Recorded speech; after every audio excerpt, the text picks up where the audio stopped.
Hi everyone, Louis from As Time Decides here. It's almost the end of 2025. I can't believe that. It's gone so quickly. And it's been an amazing year for watches. And for me personally, I've met so many great new people, been to so many new places. It's just been absolutely incredible.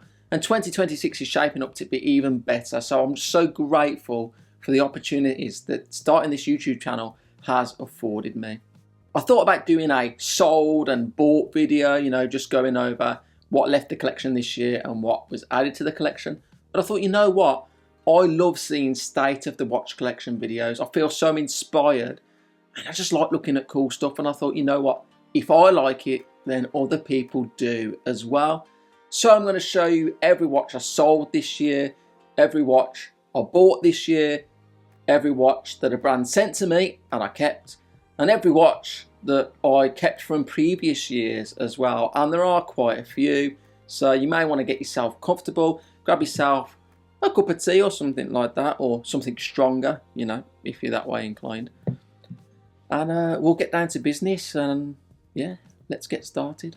Right then, sold watches. Now I do have a laptop on my knee because I can't remember every watch because that would be insane. So the first watch I sold was the Clocktower Airstream. Now this was a lovely looking field style watch. It was really fantastic, but it had like a grey dial with blue numerals. And I saw a brown dial version of it and I was just blown away by it. I thought, wow, that's so much nicer than the one I've got. And then I couldn't look at it the same way again after that. So I sold it. Made more than I paid for it, so I was very happy. Maybe I will buy the brown version eventually. I don't know. Never seen one for sale since. So yeah, I'm not sure about that.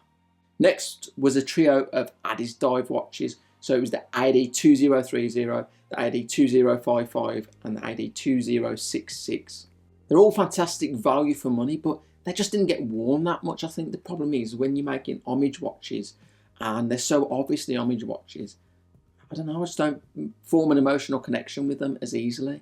And so yeah, I sold them and I don't even regret it a bit. If you don't regret selling a watch, then it was definitely the right choice to sell it. Next is another AliExpress watch. It's the Rudland F025. And that watch is an homage to the 1960s Omega Seamaster 300. It's the 165.024. And that dial on that watch was incredible. It looked absolutely fantastic. But I think it was 41 millimeters. Just a bit big for my wrist, I'll be honest, and so I sold that one as well. Took a bit of a loss on that one, I think I did, but only a couple of quid, so I wasn't too bothered. Next was a vintage Roma dress watch. This one had like a red teak dial, I think it's called, in a gold-plated case, and man, it looked incredible. But even though it was only 36 millimeters, it did look a bit big on my wrist. And then movement started to go a bit erratic. When I first got it, it seemed to keep time okay. But when I wore it a few times, the movement started to crap out. I was like, you know what? What's the point in keeping a watch that doesn't keep time? Too expensive to service, so I got rid of it. Took a bit of a bath on that one as well. I did lose some money on it. But I was glad that it went to a new home. And presumably that person could tinker with it, maybe service it themselves at home, if that's what they do as a hobby, and get it working again and have a perfectly fine watch. I think someone did comment and say that it's probably a Franken watch that I bought, which, looking back, it probably was because the condition was amazing. So it's hard to believe that it was just sat in someone's drawer for 50 years and never touched. It's gone now, so yeah, again, I don't regret this one. I'm glad to have got rid of it. Next was another Addis dive, the AD2096, which I believe was an homage of the very first Rolex Explorer, or at least the first watch with Explorer on the dial. Again, it was a lovely looking watch, but just didn't resonate with me. I thought it's nice, but not nice in the way I like. And so, yeah, that one got sold as well. Next is a filthy, horrible clone of the Bernard Mirage Sienna. Now, the Bernard Mirage Sienna is one of the most incredible dress watches I've ever seen, and definitely one of the best modern watches. It's got a solid gold movement. Dial is like incredible. It's absolutely fantastic watch. And this was an homage of it, and I'll be honest, it was terrible. The quality, the build quality was absolutely atrocious. So I sold it, and I think I actually made more than I paid. So I was very happy about that. Obviously, if you're the person that bought it, I'm sorry. Next is the Timex X Pac-Man Weekender. This was a really fun watch. It's just Timex Weekender, but with a Pac-Man themed dial. And it had Indiglow, so when you press the crown in, You could see the maze lit up, and yeah, it was cool, but it was a bit big for my wrist, and my brother actually really liked it, so I was like, you know what, I've got too many watches already, so I gave it to him, and you know, I'm sure he's going to enjoy it. And the final watch is the Maidstone Prosperity GMT Black Hawk. Now this watch looked fantastic, but it wasn't the one I wanted. I wanted to review the Golden Eagle, so that was the one I asked for, but the brand had sold out at the time. They didn't have any in stock, and so they sent me the Black Hawk, and it was perfectly nice, but again, like with the Dakota, it was sort of like, it's not the one I want, and if it's not the one you want, then what's the point in keeping it? So I sold it. I've spent the money many times over since. That's just the way it goes sometimes. You can't keep every watch that a brand sends to you. Okay, so now we come to watches retained from last year and from previous years. This is the Pulsar VX32-X329, and it's the first watch that I ever really owned and wore. I had received watches in the past for birthdays and Christmases and that, but never worn them, never really cared about watches. This was the first one that I actually wore. It was a gift from my mum, so it's probably a watch I'll never get rid of. It doesn't work at the moment. The movement is knackered in it, and so I will hopefully get it replaced at some point, just so I can start wearing it again. It is very beat up. The case is, you know, it's got quite a bit of damage on it, and it's got some exposed brass. I think it's plated brass, so you can see some of it. But it's just cool. It's a cute little dress watch, and it means something to me, and I think if it means something, you should wear it, even if it's not in perfect condition. Rado is quite underrated, I think, not just because I own one, but I think in general it doesn't get the respect it deserves, even compared to other Swatch Group brands like Hamilton and Mido and all those. And this was actually the first watch I bought with my own money, which is strange. I think a lot of people will go out and buy a Casio or a G-Shock or a Seiko 5, but no, I paid £1,500 for a skeletonized Rado, and it's gold plated and black PVD with a skeletonized equivalent of the Powermatic 80, which is just quite unusual, I think. The best thing about it for me is the crystal, which extends across the entirety of the case. It sits on top of the bezel, which you don't really see at all. I mean, I can't think of another watch that is exactly like that. And it's just cool seeing a movement. It's a perfect watch for special occasions or for a night out where you want something really special. I don't think I'll ever sell it because it's the first watch I ever bought, and also because it's probably worth about half what I paid, which is never a good thing. I was going to say that Citizen is underrated, but I think actually most people rate them now. Most people probably rate them above Seiko in terms of designer value for money in the modern market. But anyway, this is a Citizen Eco Drive dress watch, and I just bought this watch because I needed a gold watch with a dark brown leather strap, even though this is more like a reddish brown. But yeah, I just needed a watch for the office that looked really nice and wasn't too expensive. It was about £100 actually. It's a great purchase. The dial looks fantastic, the case shape's fine, it's 36mm, just a really lovely dress watch. I bought quite a few more dress watches since, so this really doesn't get worn that much, which is a bit of a shame. And I don't really like the date window. Don't like those day-date complications. I prefer just a date or nothing at all. Apart from that, it's a lovely watch. If you're a fan of Timex, you're going to love this video because I own a lot of Timexes. And this one is the Timex Marlin handwound 34mm. Now, I get a lot of stick off my watch buddies for owning a lot of Timexes. But you know what? Despite the flaws, despite the sometimes questionable build quality and quality control, I just don't think a lot of brands can replicate that Timex charm. There's just something about them that just makes them interesting and cool to own. If you don't get it, that's fine. I mean, I'm not going to try and change your mind. But for me, I love Timex. Not everything they do, of course not, that'd be weird. This is just a lovely reinterpretation of a 1960s dress watch. Dial's very simple, it's hand-wound mechanical movement, lovely, beautiful acrylic crystal. Mesh strap is very comfortable, easy to adjust. I think it cost me £70. Like if you only had to own one watch, £70, that'll do nicely, thank you very much. Wear it with a suit, wear it with smart trousers and a jacket, or a shirt and tie, even just a t-shirt and a pair of shorts. It's just a cute watch. Hate me if you like, but I think it's gorgeous. From one legendary brand to another, this is the Casio Edifice EFE-110D. And this is one of those old school YouTube favourites. Back in the day, you know, Ben's Watch Club, he used to love this type of watch. Before the AliExpress brands really took off and started to show Casio up in terms of build quality and value for money. This one's just a perfect blend of sporty and dressy. It's just a great everyday watch. It's only 35mm, which means it's perfect for my tiny wrist. And the bracelet's not too bad even for a Casio. It looks a bit like a Omega Aquaterra, I guess you could say. A few years ago, this would have been a staple of an affordable watch collection. Nowadays, they're full of Addis dives and San Martins and all that sort of thing. But back in the day, this was the bomb. From a legendary brand to a brand, this is a beautiful dress watch from Rotary.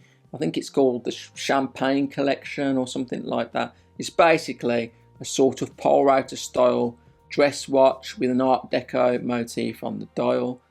Also on the back as well. Limited edition, I think it is. It's 200 numbered pieces. It's just a really nice dress watch. 36mm quartz, extremely thin, cabochon crown. Just really elegant and classy. I don't think I'll ever get tired of finding sexy little dress watches like this. I think it was about £65. What can you get for £65 that's more elegant than this? The first hype watch in the collection is the Tissot PRX 35mm quartz. It's gold plated, sports watch. You already know about the PRX. There's not much more I can say that hasn't been said a million times over. I just absolutely love it. Great watch that you can dress up, dress down. Yes, it's gold and that can be ostentatious and flashy, but because it's only 35mm, it avoids being too in your face. Tissot have just announced a 38mm version, which is about 3 years too late, you muppets. But actually the 35mm is the best version anyway, and don't let anyone tell you otherwise, because they're wrong, basically. Time for another hype watch, and this one is the Q Timex 1979 reissue. And it's hard to believe that at one point this watch was completely sold out and going for a premium on the secondary market. People really wanted this watch, and it's easy to see why, because it's very attractive. It's got that classic Pepsi bezel. Love the bracelet. The bracelet's very cool. I mean, it pulls hairs like an absolute mofo, but if you can get past that, then it's a really cool watch to wear. It looks like a dive watch, but it's not. The water resistance is 50 meters, which is pretty pitiful, to be honest. But like most Timexes, if you can look past the flaws, they're a lot of fun. And this one, again, is very cheap to buy on the secondary market. I wouldn't pay £150, £200 for it. But on the secondary market, you can get them for between £50 and £100. Definitely worth it for that. Just a whole load of fun.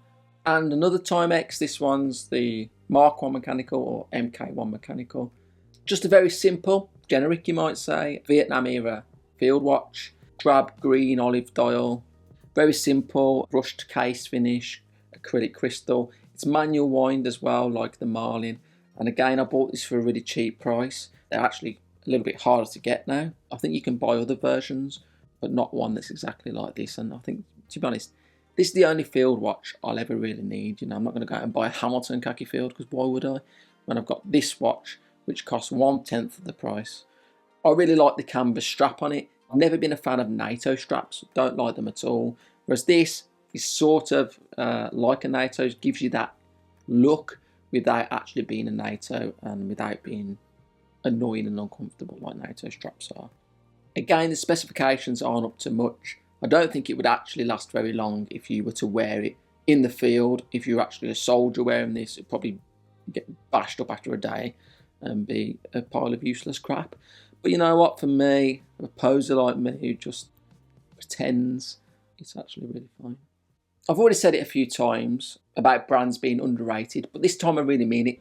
This is the Zeppelin Hindenburg LZ129, and it's just one of the most incredible little watches I've ever seen. It's got loads of complications, so it's got a day, date, week indicator, and a moon phase, which is overkill. It really is. Breguet numerals are beautiful, beautiful white Breguet numerals on white hands. against the blue sunburst dial. It's just an incredible looking watch. It's only 36mm because technically it's a ladies watch, which you're going to see a lot more of in this video because I have a tiny wrist. So 36mm is perfect. And to cram all that into a dial and make it legible, I think that's a really good achievement. This was about £200 and I think it's just gorgeous. How can anyone deny that that is a gorgeous watch? Even if it's not your style, it's gorgeous. I bought this next watch because I thought the bezel looked like a Vacheron Constantin overseas, but actually it doesn't really. It's a Casio MTP-1275SG. It's basically just a two-tone, sort of sporty, sort of dressy looking Casio. The build quality is terrible. It's got one of the worst bracelets I've ever seen in my life. But actually it's quite an attractive watch. And I love how thin this watch is. It's incredible. More brands should use quartz and make thin watches because I think everyone's sick of these massive hockey pucks on the wrist. Look at that. It looks absolutely fantastic. I wanted to try a two-tone watch and it was cheap and I've not been able to bring myself to sell it. It doesn't get worn that much, so maybe it will hit the chopping block in the future. The battery's dead. Oh, no, another one. You know what? I've got so many quartz watches now. The batteries are dying all the time. I can't cope with it. Need to sell them all, don't I? China is a huge watchmaking hub, but it doesn't have that many iconic watches. But one of them is the Seagull 1963. This has so many variations now, so many different dial configurations and designs and colours. The original is still the best. The original with the acrylic crystal and display case back, you just can't beat it. I've put it on this orange suede strap. I think I actually really like it, but you know what? It's a bit of a strap monster, to use that cringe term. You can pretty much put any strap on this and it's going to look pretty good. It's one of those watches that you think, do I really need one? But you can't bring yourself to get rid of it. And of course, it has that gorgeous manual wind chronograph movement. If anyone ever asks you why you collect watches, just show them that. I mean, I still think you're a nutter, but that's your best shot of trying to persuade someone, I reckon. You can't include a Seagull 1963 in your collection without including its Russian cousin, the Vostok Amphibia Scuba Dude. And again, like the Seagull 1963, there's so many different variations of this watch, so many different dials and bezels and case shapes and all sorts. But actually the best one is the Scuba Dude with the scuba diver motif on the dial and the sort of, it's not light blue really, it's not sky blue, but it's not dark blue either, it's sort of like a mid blue. It's a very unique blue. I opted for the one with this red and black bezel with the dots. It's the best one and I won't have anyone tell me otherwise. I don't wear it that much because it doesn't have a quick set date function, which is an absolute pain in the backside. But again, it's just so cool. I think, yeah, I will put up with that because it's a cool watch. Build quality wise, the bracelet is shiny and, well, I like the look of it, but it's ugh. The clasp is horrible. Pressed clasp, just nasty clasp. It just has a charm to it that a lot of watches can't replicate, like with Timex. If you thought I was done with Timex, you're wrong, because I got another one.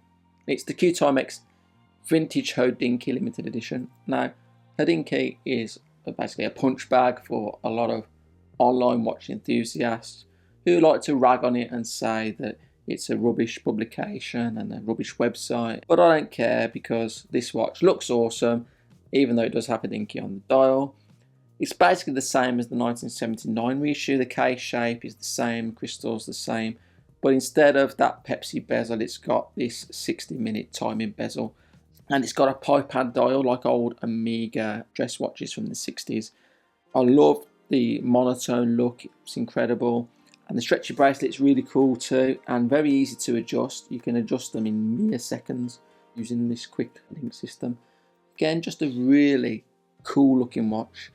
Could sell it, probably get back more than I paid, but I can't do it. I just can't do it. I can't afford a solid gold watch with a solid gold bracelet, so I bought this watch instead. It's the Invicta Pro Diver 8936, 8936, yeah. It's 37mm in diameter with a ridiculous gold-plated case and bracelet, black dial, black bezel, looks like a Rolex Submariner but isn't one. It's quartz and the battery's dead. Surprise, surprise. It's just a watch that I like to wear when I'm going somewhere that's a bit sketchy, and you know, I want something that looks a bit flashy, but it doesn't matter too much if it gets bashed up or I lose it. One of my all-time favourite watches is the Rolex GMT Master 1675, the one with the gold and brownish reddish bezel. It just looks incredible, but I can never afford one of them, especially now the gold prices have pretty much tripled in the last couple of years. And so I thought this was sort of like a similar vibe, even though of course it's not a GMT watch. If someone does try to lock my arm off for it, it's just an Invicta, guys. Please let me keep my arm. Seiko, Seiko, Seiko. There's a lot of negativity around this brand right now. People saying, oh, the prices are too high, they're not worth the money, the build quality is not good enough. Just buy a Seiko like this one. It's the Seiko Dolce SACM 150. It's a really beautiful gold-plated dress watch. I think it's 33mm, which by modern standards is tiny, but by my standards is perfect. It has a high accuracy quartz movement. I think it's rated to plus or minus 10 seconds a year. I think it's the same movement that's been used in some Grand Seiko models, which is really cool. Basically makes it a Grand Seiko, right? If you like quirky, interesting dress watches, then the Seiko Dolce line is one to look into, because there are loads of weird and wacky watches in that lineup. Not long after I bought the SACM 150, I found this one, which is the Seiko Presage Matcha SRPF 41J1, I think it is. It's just another watch with a gorgeous dial. This one is reminiscent of Matcha Tea, I believe. If there's one thing Seiko knows how to do, it's how to make a mesmerising dial, and this one is absolutely mesmerising, no doubt about it. It does use the Seiko 4R35 movement, which is the Seiko NH35 essentially, and you can find that movement in watches that cost £50, and this watch retailed for like 420 or something. So it's not the best value for money, but it does look awesome. The dial layout is similar to the Saab 017, but it has a bit more of a dressy vibe. The Clocktower Time collection from Seiko is stuffed with beautiful dials, but some of them come in 40.5mm cases, which I don't understand. The dress watch is supposed to be a little bit smaller than most watches. This one's 38.5, which is better, not perfect. I wish they would make more in smaller sizes though, for sure. The Tissot PRX has been a massive success for the brand, and it's had the knock-on effect of making people think that that's all the brand has to offer. A bit like Tudor with the Black Bay collection. It's been such a runaway success that people don't realise that the brand does do some other cool stuff as well. And in terms of Tissot, their back catalogue is one of the best of any Swiss watch brand, because you can find gems like this, which is the Tissot Heritage Z173. This is a 1990s reissue of a Tissot watch from the 30s. It's a very cool tank style watch, not like a Cartier tank, doesn't have that look, but it looks vintage, and it's quartz, so it keeps excellent time even though it's from the 90s. Just a really beautiful little watch. It does need a new strap because it's still on this grotty old strap that it came on, but it has 90mm lugs, which is really annoying. But hopefully I will get a nice new strap for it in the new year, and I can start wearing it properly, because this strap doesn't do it justice. This is the Venezianico Redentore Ultra Black 36. This watch blends the sporty and dressy vibe perfectly. It sort of reminds me of old Onyx style Rolexes, but obviously for a much cheaper price, because it uses the Seiko NH35. Fortunately, Venezianico has moved away from using that movement. They're starting to use Miyota 9 series movements more, which means that often they can be like 2mm thinner, and it does make all the difference, especially with smaller watches. If it's a bigger watch, then 2mm in thickness is not going to affect the proportions as much, but here it does make it look ever so slightly chunky. This is a bit older than a lot of Venezianico watches, and they have moved on a lot recently. I think they're really up there with the likes of Christopher Ward in terms of pushing the envelope for micro brands. They are the ones that are closest to transcending from micro brand to full independent brand and getting the respect that the Swiss brands get. Some people will never give that respect, but if any brand is going to do it, other than Christopher Ward, I think it'll be Venezianico. I think earlier I might have been a little bit harsh on Rotary. The brand does seem to have lost its way, but it also has some gems in the back catalogue, like this watch. It's an homage of a Patek Gondolo. Not sure which one it is, let me just check on my mobile device. It's an homage of the 5024G, and it's just a really beautiful salmon dial dress watch with Breguet numerals and a small seconds complication. It didn't cost a lot of money at all. You can pick these up for less than £100. But just tell me that that's not an absolutely gorgeous dress watch. Of course, it doesn't have the history and heritage of a Patek, but if you just want a beautiful watch to wear with a suit, with nice clothes, then what's wrong with a watch like this? You know, not everything has to be some sort of watchmaking marvel. I bought this next watch because it looked unusual, and it absolutely is unusual. I mean, what is going on with that case and those lugs and that integrated bracelet? It's strange as hell. It has like a lemony, champagne-y coloured dial. It's two-tone. Again, it's cheap Casio, so you know the clasp's going to be a pile of crap. Bracelet isn't much better, but it is weird and interesting, and I wish more brands would do weird and interesting, because so many brands just rehash the same designs over and over again. This watch looks like nothing else I've really seen. Does that mean it's good? No, but it's different, and I like different. Sadly, this next watch is broken, and it's a gold-plated Rotary from the 1970s. Has a gorgeous tiger eye dial and this integrated bark style bracelet. It's like a Piaget, but obviously it costs a lot less money. But it has a really archaic movement that is adjusted by a pusher on the side of the case. Unfortunately, it's gone completely haywire, so when I push it in, the movement just goes crazy and the hands just keep spinning around the dial. Possibly I could get the movement replaced, I guess, and have a normal crown put on it, but I've not gotten around to even investigating that. Yeah, it's a shame, because the case and dial itself and the bracelet, they're all in excellent condition. It's just that movement that's letting it down. Laurier is a micro brand that takes inspiration from basically 3 different vintage watches to create a new watch that looks like something from the past, but without being a direct copy.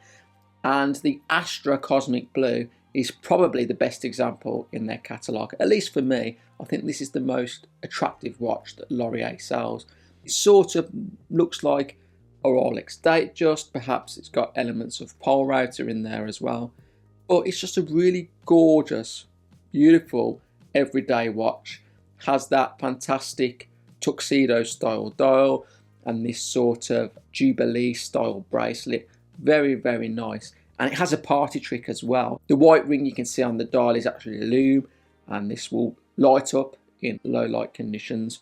It looks like a new vintage watch, and for me that's really what retro watches should be like. It should look like a watch that could have been sold all those years ago.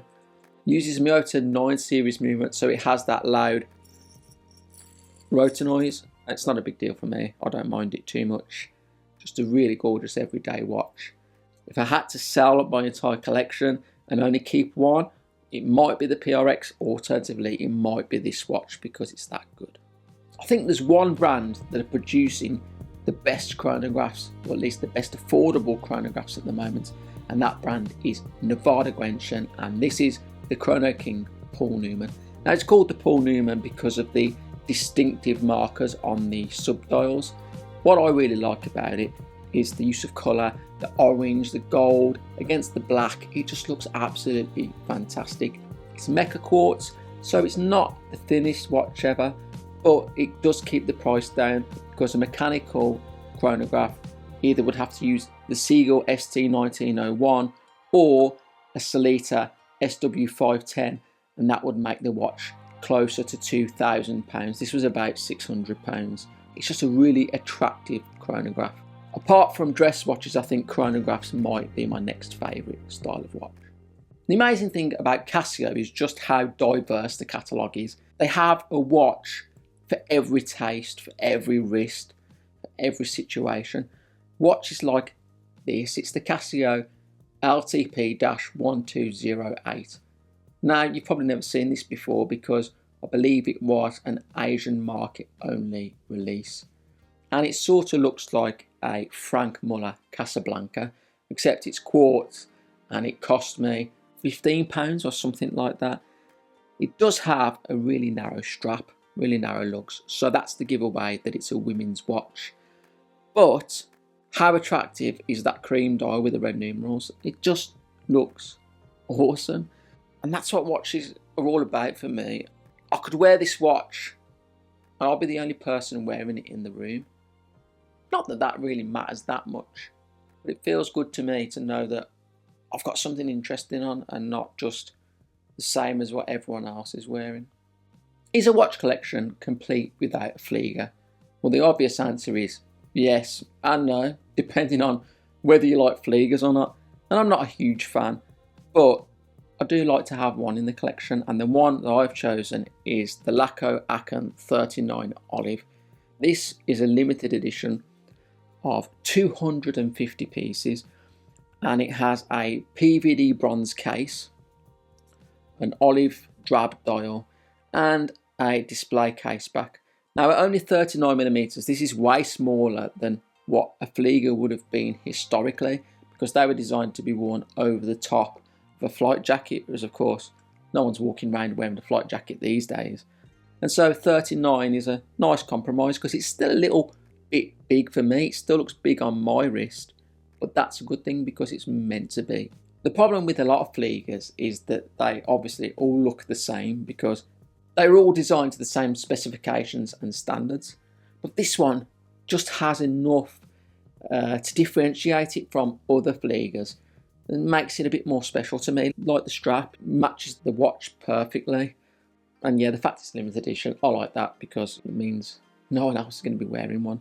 And it's PVD bronze as well, so it doesn't patina like actual bronze. So even though it's aged, that's how it's going to look probably for the rest of its life. The only downside is that it has a Miyota 8 series movement, which isn't the best. Miyota 9 series is a better option, but apart from that, it's fantastic.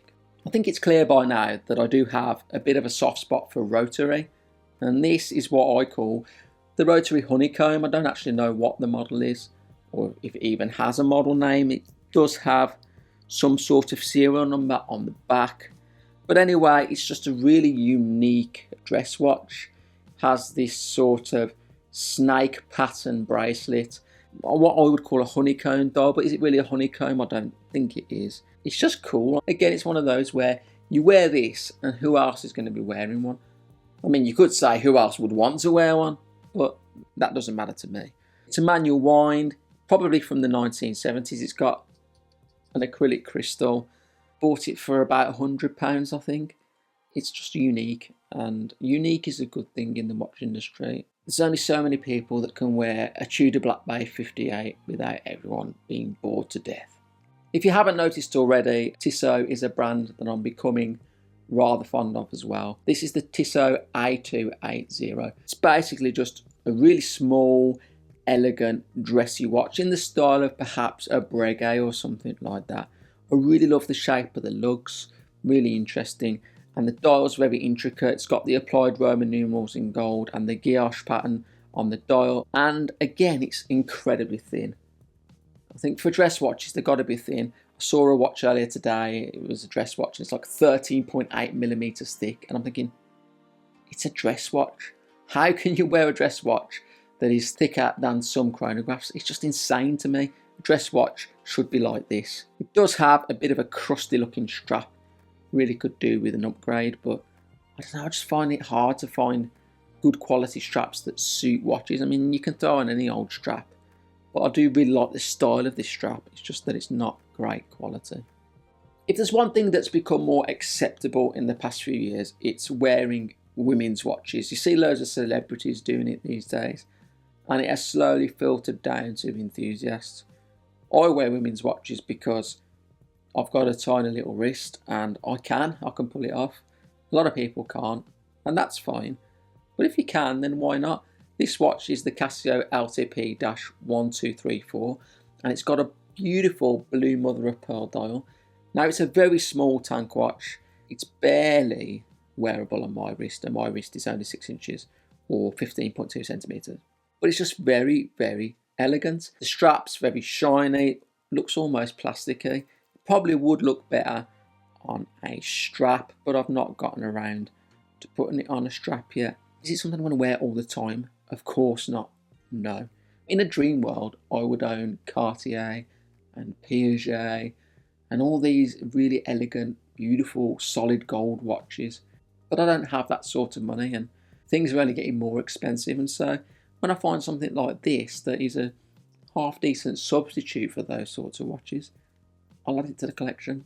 You might think from the sheer size of my collection that I operate some sort of scattergun approach, just buying everything that I see. Well, sort of true. But I do have a very particular style, and that is dress watches and really quirky, interesting watches. Watches like this kaleidoscope from Ernest Borrell. Now, I think these were from the 50s or the 60s, and they're very interesting in that the centre of the dial rotates. Instead of there being a seconds hand, there's a rotating disc, and it has sort of like a kaleidoscope effect. You can see it most when you adjust the time on the watch, because obviously it goes around the dial much faster, so you can see the effect much more clearly. But it just looks incredible when it's happening. It's just a conversation starter. And this particular one, although it does have a little bit of gold plate loss, the rest of the case has this gorgeous gold burn all over it. It just looks absolutely insane. The strap it came on was appallingly, atrociously bad, and I swapped it out for this like faux buffalo grain calf leather, and it's fine, it does the job. This is just one of those watches that gets people talking, and it only cost about £100. I think that's a bargain. I almost paid about £500 for one of these, and I thought, nah, that's too much. And I'm glad I waited, because this one popped up probably a few weeks later, and it got it for an absolute steal. So those were watches that I bought last year and in previous years. I can't lie, I just like accumulating nice things. It's something I've done all my life, and why not? If you've got the money and you want to buy something, then just buy it. Life's too short to worry about it. So now we come to this year's acquisitions. I'll start with watches that brands sent to me and I kept. So some brands sent me watches and I had to send them back, or I sold them. But these are ones that I actually liked enough to keep in the collection. First up is the Golby Coastal. This watch is a small diver. It has a wave pattern on the dial, sort of like an Omega Seamaster, and it has a loomed bezel. Markers look like they're the wrong way around, but it is meant to be like that. Also has a sort of Jubilee style bracelet, which is really nice, and a butterfly clasp. Uses Miyota 9 series movement. Just one of those watches that ticks all the boxes. It's not the most outrageous looking diver. It's not pushing the envelope. It's not really going all out and designing something new, but it's good at what it does. So if you're looking for that Submariner style diver, or that Seamaster style diver, this is a good, affordable alternative to those sorts of watches. Next is the Tremont L003. If you're a Cartier fan, you'll know that this watch is effectively an homage, clone, copy, whatever you want to call it, of the Pebble. Now, the Pebble is a really expensive and exclusive Cartier, made in very small numbers. The type of watch where dealers will say price on request when you see one listed, because they want to invite crazy offers rather than underprice it and end up selling it really cheaply. In terms of the Tremont, it's an elegant, beautiful small dress watch, only 33mm, and it has those wonderful hidden lugs which connect under the case. This one's gold toned. There's also a stainless steel one as well. I'm never going to get the Cartier unless I become a multimillionaire, and then maybe I will own one. But until then, I'll just wear this and enjoy it and not worry about it too much. And the final one is the Luthier LP Black. And this one is a very simple dress watch. I saw a comment on my review video saying, oh, it looks like a Daniel Wellington, and I get that. It does have that sort of vibe. But what I do like about it is the PVD case. I love the black case and the black mesh bracelet as well. You know, I love going to rock and metal concerts. It's one of my favourite things to do. But wearing one of these cute little gold-plated dress watches is probably a recipe for disaster at those sorts of events. Whereas wearing this, it's going to go great with a black leather jacket, pair of black boots, black jeans, black t-shirt, black watch. It's got to be done. There isn't really anything else that I own that's more suited for that sort of occasion than this watch. And it's very affordable, very cheap. I think at the moment they're like £75 on the website. Yes, it's very simple design and it's a basic quartz, but not everything has to be something fancy all the time. Sometimes you can wear a watch like this and just enjoy it for what it is. Now we come to watches I bought with my own money, and yes, there are quite a few. So if you thought the video was over, I'm sorry to say you're going to be stuck here a little while longer. When we think of fashion watches, we think of ugly, overpriced tat. But this watch is a fashion watch. It's by Francesco Smalto, Paris, and it's a lovely 33 or 32mm, I can't remember exactly, lapis lazuli style dress watch. Has a gorgeous sort of Disco Volante style case, but of course you can actually see the lugs, whereas with the Disco Volante the lugs are usually completely hidden. And it also has beautiful applied gold markers and handset. Straps also are beautiful. I think it's alligator leather or could be crocodile leather, one of them, but it's beautiful, lovely and soft. And the watch again is incredibly thin. It's quartz, just look at that. Absolutely ridiculous.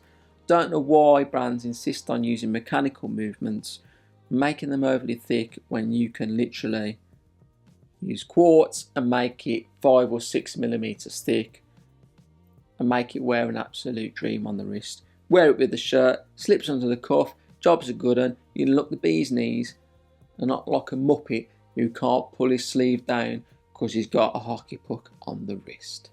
This one just goes to show that not all fashion watches are terrible.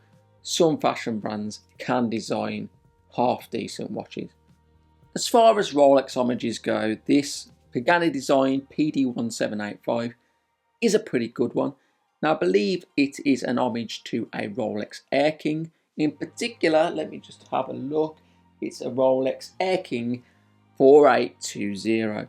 So it has this champagne coloured dial with the applied 3, 6 and 9 numerals and a green second hand, exactly like the Rolex would have had. It's actually really quite an attractive dial. The only downside is the case. Because it uses a Seiko NH35, it's a little bit thick and a little bit bulky. Now if this watch had a Miyota 9 series and it was under 10mm, or perhaps a Seiko BH31, you know, those mecha quartz type movements, it would look absolutely amazing and it would actually wear absolutely amazing. But as it stands, it's just that little bit too big and a little bit too bulky. It's a real shame because obviously the design looks incredible. If you're going to rip off a Rolex, rip off one of the nice ones. This is one of the nice ones. Timex is a brand that does some of the best collaborations on the market, and they're doing them all the time. So that's not really a surprise that they do some good ones now and again. This one is the Timex X Cara Barrett. It's a beautiful, beautiful dress watch in the style of perhaps 1960s dress watches with applied Breguet numerals and a gorgeous baby blue dial. It's mechanical, hand wound, nice and thin, but with an acrylic crystal. Just a very attractive dress watch. It came on an expansion band bracelet, but I swapped it for this blue. On AliExpress it was called ostrich leather, but it's clearly not. But it still looks attractive and it's half decent. I'm not going to complain for the money I paid. I've been searching for a pink watch for ages, but I haven't been able to find the right one. I can imagine this watch in baby pink as a, as a companion to this one would look incredible. So pull your finger out, Timex. Get the next collaboration done. Make a baby pink version of this watch, and I'll buy it and put it next to this one, and they'll look bloody fantastic. I actually didn't buy this watch when it was first released because I thought it was overpriced, and I thought, you know what, I'll use my usual tactic of waiting for a price drop or a Timex sale or whatever, and I'll get it half price. And of course, it sold out pretty much instantly, like within a couple of days. So I was left looking a bit stupid, but I did find one on the secondary market. I think it was 1p cheaper than the recommended retail price. So take that, Timex. I got my discount in the end, didn't I? Yeah, 1p discount. Yeah, well done, mate. No, I was just happy to get it for anywhere close to the retail price, considering you can't find them anywhere anymore. They don't come up for sale very often. If one fashion watch was one fashion watch too many for you, then I've got bad news, because I've got another one. It's the Gucci 545M. Now, Gucci's watches are mostly crap, I'll be honest. There's nothing really in the modern catalogue that looks halfway decent.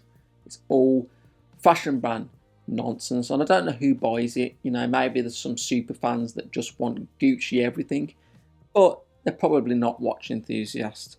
But even if you hate fashion watches, and you hate Gucci, and you hate me, I will fight you if you say that this watch is not absolutely gorgeous. It's a Disco Volante style. It's got that classic hidden lug design, and the dial is incredible. It's got Roman numerals, which, that's not that unusual, but just the design on the dial, the different patterns and textures, it's absolutely fantastic. And again, it's quartz and it's very thin. It's just the perfect dress watch for me anyway. It's about 33mm again, so if you've got a big wrist, it's not going to work for you. But if you've got like a 6.5 inch or below sized wrist, then it's going to be absolutely perfect. I think I paid about £200 for this one, maybe a bit more, maybe about £250. That's ridiculous. Find me a watch as elegant as this for that sort of money. You can't, unless it's in my collection, because I do have quite a few that are this elegant for that sort of money. I'm some sort of Jesus when it comes to finding these sorts of watches. No offence to Christians out there. I think even the biggest hater in the world has to admit that this watch is gorgeous. So you've seen that I own a number of Tissots, but none of them come close to the one I'm about to show you next, which is the Tissot Heritage Navigator World Time Z197. This is a reissue of a watch from the 1960s, I believe, and it is gold plated, and it has a automatic Etter movement, and it's a world time watch, so it has the different cities printed on the dial, and a 12-hour scale and 24-hour scale. And it essentially works in that you set the time zone to GMT, and then you can calculate from where you are in the world what the time is in any of the cities on the dial. Now, of course, in the age of the smartphone and instant internet access, this isn't that useful. It's much quicker to check it on your phone, to be honest, and probably more accurate, considering that this doesn't take into account time zone differences like daylight saving times and things like that.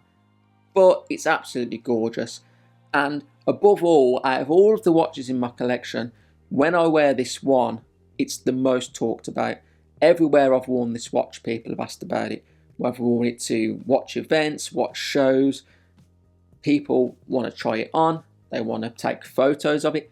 That even happened when I was in New York. People wanted to take photos of it, which that's never happened with another watch for me. It was hard to find one in this condition. I did buy one previous to this and it was a piece of crap, but then I was very lucky, found this one, got it for a really good price as well. It's probably the most impressive watch in my collection. I don't know if you agree with that. And I should probably mention the strap as well. It's not the highest quality. I don't think it's the original strap, but I love the colour. So I need to get one made that's exactly the same, but of a higher quality leather. If I can do that, I'll be so happy. I'll be honest, I've never been a fan of digital watches never really appealed to me, whether that's Casios, G-Shocks, or those retro Timexes or Seikos you sometimes see. But this one, the Casio F91WB, just stuck out to me. I don't know why. I was looking for a white ceramic watch, but they're just one of those rare things that are hard to get right. There's lots out there, but a lot of them just look like total crap. I wanted one that would be perfect for the summer. I couldn't find one. And then I saw this watch, it was about £20, and I thought, that is the most beautiful version of the most boring watch ever released I've ever seen. And that is what the F91W is. It's boring. I don't care what people say. I don't care if you want to put it in every video and say, this is the #1 recommended watch for beginners. This is what everyone needs in their collection. I don't care. It's boring. It's black. It's ugly. It's plastic. Horrible resin crap. But this one is nice. Perfect for a summer's day. Wear it to the beach, wear it to the park with shorts and a t-shirt, and you are sorted. You can't swim with it because the water resistance is only 30 meters, but for the price, you can't expect everything, can you? From one Casio to another, this one in a completely different style. It's the Casio LTP-B165GL. It's a gold tone version of the Casio LTP B165, and of course the L means it's a ladies watch, but actually the sizing on this one is perfect for a tank style watch. So often, especially with Casio, they make a lot of tank style watches, but they're either really tiny women's versions or they're really big, large, long, wide, ridiculous rectangular watches. This one is actually perfect. It has a nice stepped bezel. Dial looks gorgeous with its Roman numerals. Yes, it's Cartier tank rip-off, of course it is, but it looks the bee's knees. Originally it came on a leather strap, but the one I bought came with this aftermarket beads of rice style bracelet, and my god, it just takes it to the next level. It looks like it came on the bracelet, and it probably should. Casio should actually sell it with this bracelet because it looks amazing. And if you want to, you can put it on a leather strap and wear it down a little bit. But if you really want to go flashy, gaudy, out there, 1970s retro gold watch style, this bracelet is fantastic. I think it was £38, including the aftermarket bracelet. And it's so beautiful. You can't go wrong with that, can you? You can go and spend £5 on a brand new Cartier tank, and it won't look as good as this. Next is the Q Timex 1971 Velocity. Now I bought this Timex for the same reason I buy most Timexes, the dial. Now it has a sort of racing inspired dial. Even though it's not a chronograph, it has no timing function, just has a checkered pattern on the dial. But I love the use of blue and orange on the dial. Originally it came on a sort of Jubilee style bracelet, and I did think about selling the watch, but a while later I was contacted by a brand called Made Straps, and they sent me some straps to review, and one of them they asked for was this orange mosaic rubber strap. And I put it on this watch, and my god, it just transforms it. It just pops so much. Just absolutely gorgeous. Maybe not a watch to wear in the autumn and the winter, but in the spring and the summer, this will be on my wrist a lot, I'm sure. Again, I bought this watch second hand. Rarely do I buy a Timex brand new, unless it's a limited edition. I've learnt my lesson there. But for everything else, I'll wait for a price drop or just jump on eBay and get it for half the retail price. That's what I did with this one, and it's an absolute bargain. Next is another Nevada Grecian chronograph. I think I said earlier that chronographs are probably my second favourite style of watch, and this one's no different, and I bought it because of the colours on the dial yet again. It has a mint green central section and subdial, and the rest is like a lighter green, and the markers are white with a sort of purple colour. It just looks extremely attractive to me. Has a Seiko Mecha Quartz movement, which again is fine. I know some people don't like these movements. This watch was a Worn & Wound exclusive collaboration. It's about $499. So if they wanted to make a mechanical one, they could have used Seagull and it could have been cheaper.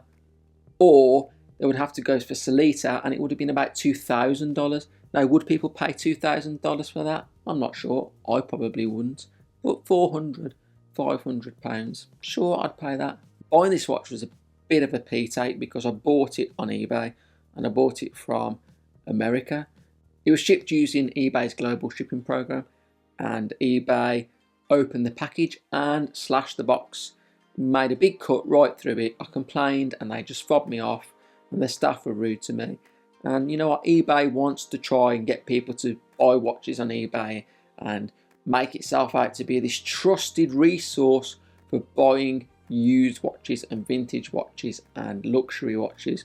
But actually, when the shit hits the fan, they won't support you, they will be rude to you, they will tell you to go away and to stop contacting them, and that's what they did with me.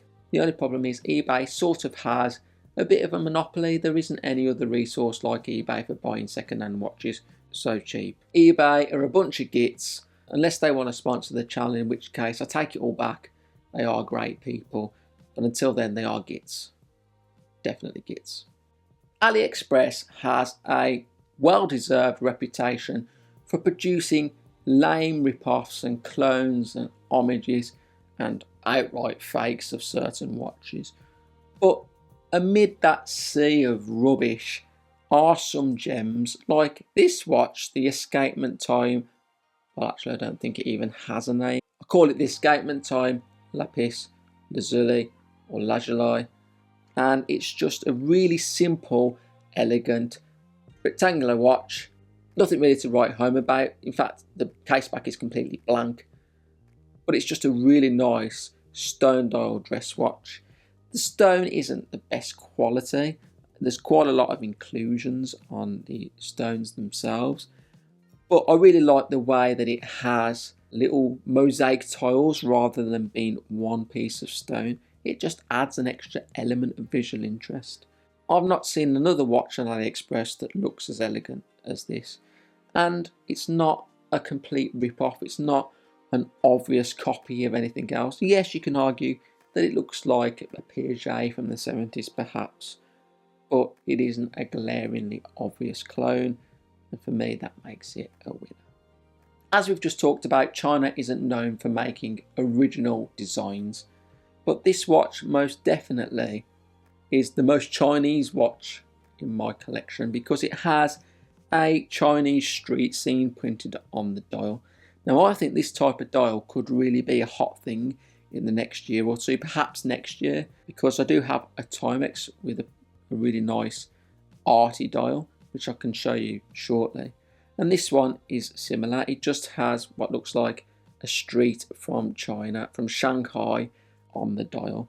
I love the colours. I love that beigey, yellowish colour, and then the reds and the blacks. It's just a really cool design. It also has a manual wind movement, which is really cool.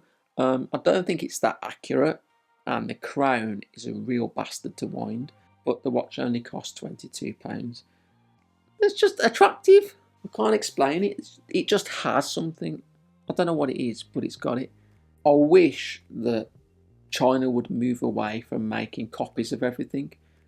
I know that that's something that the Chinese have done for a long time. It's a bit of a Wild West. But there's so much potential there in China to make something interesting and unique. I don't know. I think it is slowly starting to change, but it really needs to kick on. I really wish they would just start to produce more original things because, yes, this isn't great quality, but it's different. And again, I'll keep harping on the same things. Different. That's what we want. We want different, not the same old rubbish that the Swiss brands have been selling us for years, because we're bored of that stuff now. This watch is the worst of both worlds if you're a hater, because it's a Timex and it's a fashion watch.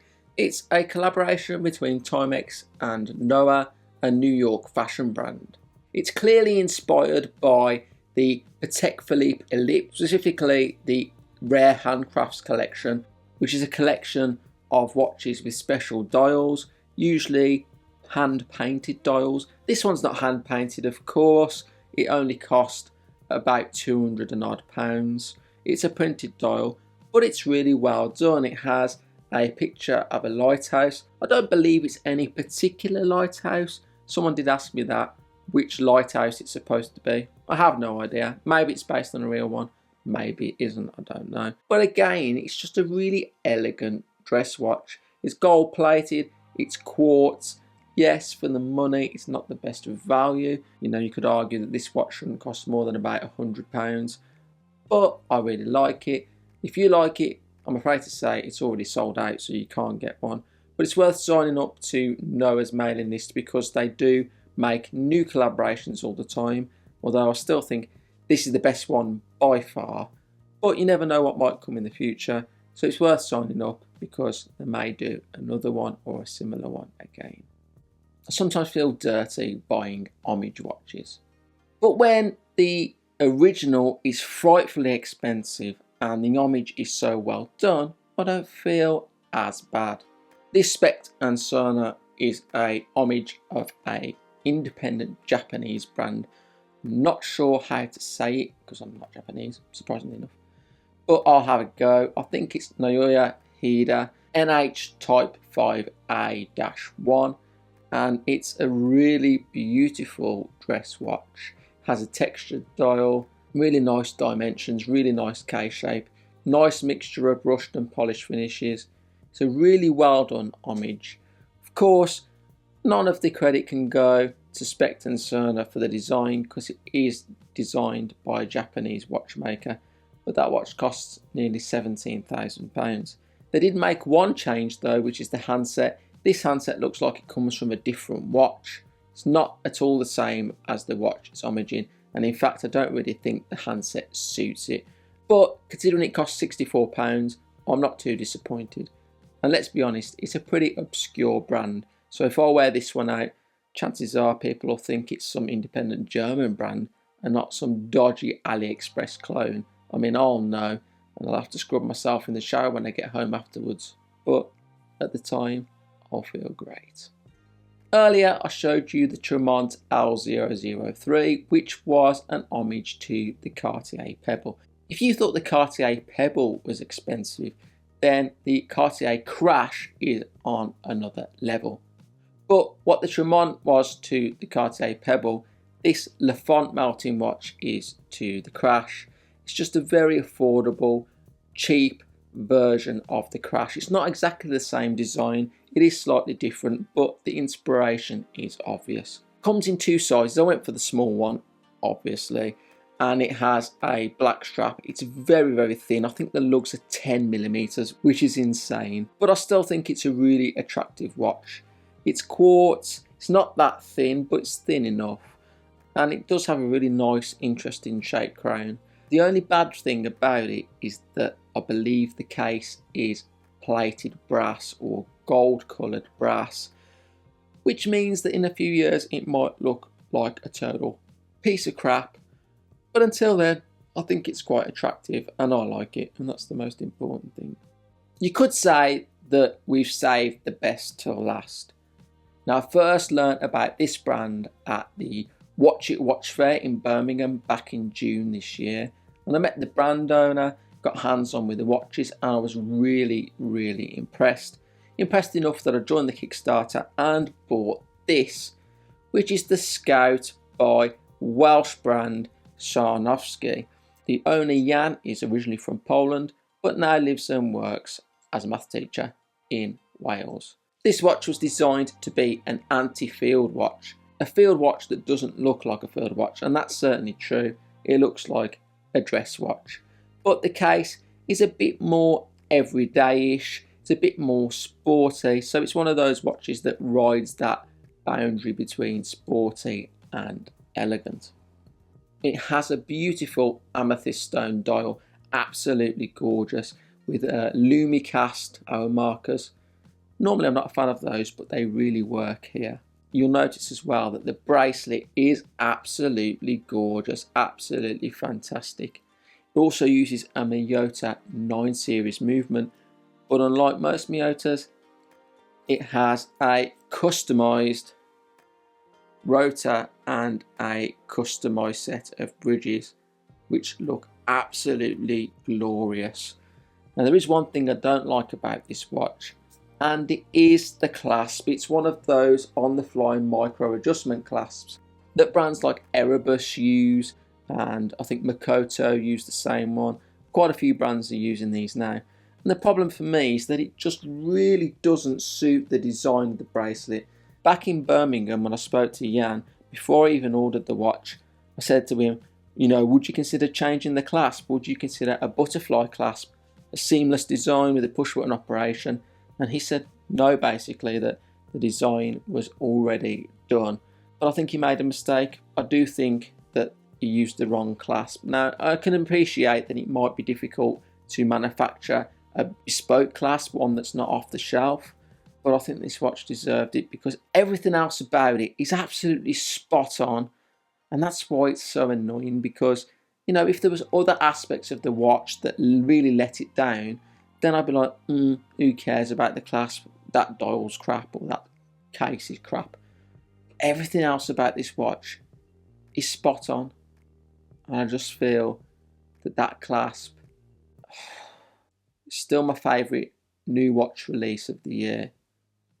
But it could have been absolutely perfect. And that makes me sad because it's so close to being perfect. And finally, I ordered an Area Nostalgia Clocktower, a watch by my friend Kieran Walsh at Top Tier Ticker. Now that watch won't be delivered till April next year, but I'm sure it will be worth the wait. I spent a lot of money on Black Friday, a lot.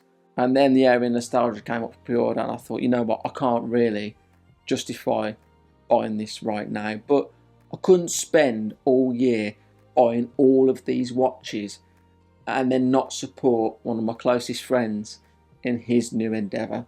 So you know what, if you know someone that is starting a business or is starting a new venture and you want to help them, you want to support them, put your money where your mouth is, because that is the one way that's really going to make a difference. Yeah, you can support them, you can offer moral support, you can give them advice, you can give them tips, you can put your arm around them and go, come on, you're going to do this, you're doing great.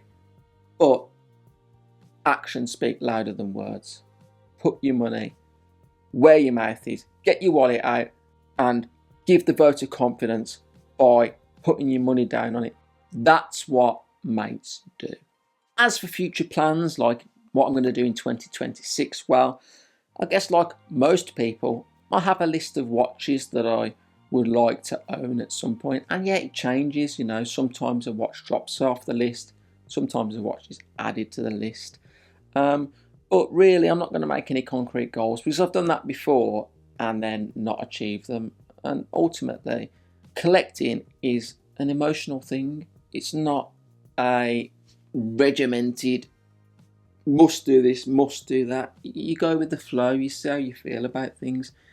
You react in situations. Sometimes something pops up you didn't even know about and it's such a great opportunity. You just have to go for it. Earlier this year, I reviewed the Venezianico Neride Bronzo in the white ivory colourway, and I absolutely loved that watch, but they wouldn't let me keep it. They insisted I returned it, which was a shame because I really loved that watch. I would probably buy one if I can get one for the right price. I also love the pastel collaboration between True North watches and Wind Vintage. Lovely, gorgeous chronograph, but it sold out in about a minute. And I think they were about £400 I worked out, shipped to the UK. And I've seen them go on eBay for £2,500. It's insane. Makes me sad. I really wanted that watch. I think it was limited to 300 pieces. And then I've really had my eye on the Furlan Mari Sabbia Rosa, which is like a Patek Philippe chronograph homage. It's really gorgeous. And also the Denison ALD collection Natural Rubellite. I really love that watch, but I've just not pulled the trigger. I mean, maybe it's not meant to be. Maybe I would have bought it by now if I really wanted it. But I don't really have any concrete plans as such. I'm just going to go with the flow. And one thing I will try and do is invest in more quality. I'm doing that with clothes and shoes because I have a lot of clothes and shoes and boots as well. But with those, I have tended to start buying more expensive items, ones that I know are high quality and that will last. And I think I'm going to start doing more of that with watches as well because I've got so many now. We've got pretty much every base covered. I can't say that there's any watch I need. Anything that I add to the collection after this is just a want. So really, I need to stick to buying things that are truly special and not just nice. If you've watched every minute of this video, thanks very much, because I'm not sure even I'll watch every minute of it. It has been a really long video. As always, let me know what you think in the comments down below if you want to.